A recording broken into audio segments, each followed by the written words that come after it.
அதெல்லாம் ஒண்ணும் ஆகாது, நான் பாத்துக்கிறேன். இது ஒன்னடி அச்சச்சோ, போச்சு செத்தோண்டா. மாப்பிள உன் தங்கச்சி மாப்பிள. இரு, நான் பாத்துக்கிறேன். மாப்பிள இப்படி கூடிய பழகிட்டு முதுகுல குத்திட்டியாடா.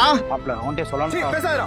எத்தனை பேர் சொல்ல மாதிரி தெரியல எனக்கு. இப்ப என்ன இவன் முஸ்லிமா இருக்கனால தானே ஒத்துக்க மாட்டான். அதே ஹிந்துவா இருந்தா ஒத்துருப்பல. அதனாலதான் ஃப்ரெண்டுன்னு கூட பார்க்காம அவன் சட்டையை பிடிக்கிறேன். சீ, அப்படின்னா ஒண்ணும் இல்ல. இத்தனை நாளா அவனை மாப்பிள மாப்பிளன்னு சொல்லிட்டு வாயில இருந்து கூப்பிட்டேன் நினைச்சியா? என் மனசுல இருந்து கூப்பிட்டேன். யாரோ ஒரு மூணாம் மனுஷன் சொல்லி தெரியுது. ஏன் அது அவன் வந்து சொல்ல மாட்டானா? இல்ல மாப்பிள, நான் சொல்லணும் தான் மாப்பிள நினைச்சேன். கரெக்டான சுச்சுவேஷன் மேலடா. சரி விடு மாப்பிள, நடந்தது நடந்துருச்சு. நீ கவலைப்படாத, நான் இருக்கேன்.